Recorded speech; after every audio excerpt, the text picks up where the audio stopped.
Hi guys, before proceeding to the next video, make sure that you have Google Chrome installed on your system, on your server. So we try to do it with Firefox, but then there's some issue with Firefox. It just gets hung and it is not responding for a long time. So we will install Google Chrome.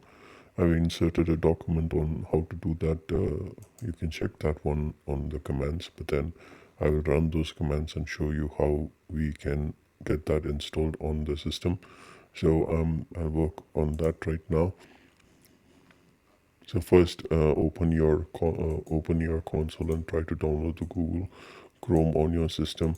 So for that, you first create a directory in the OPT installation folder called Chrome,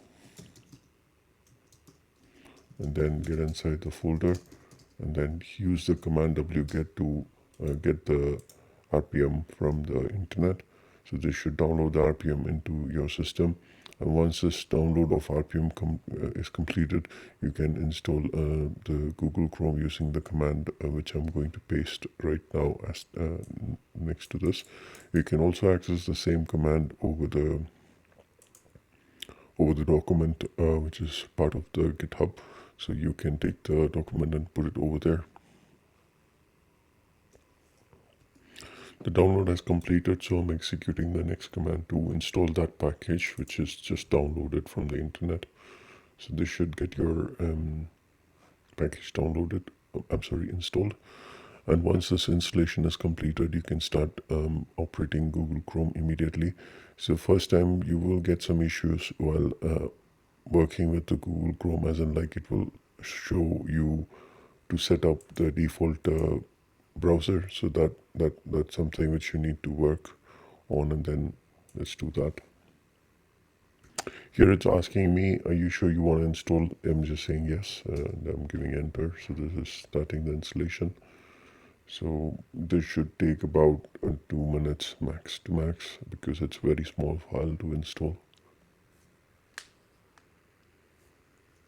Now that it's installed, so I am starting Google Chrome with this Google-Chrome and then enter. First time don't run it in the background because it will ask you for certain information. Just give OK, and then if it's not working, just do a Control-C and then come out of it. And then next time onwards, you can use the background process to run this Google Chrome on the background. It's a bit slow, but it works fine. So just do a Control-Z and then BG.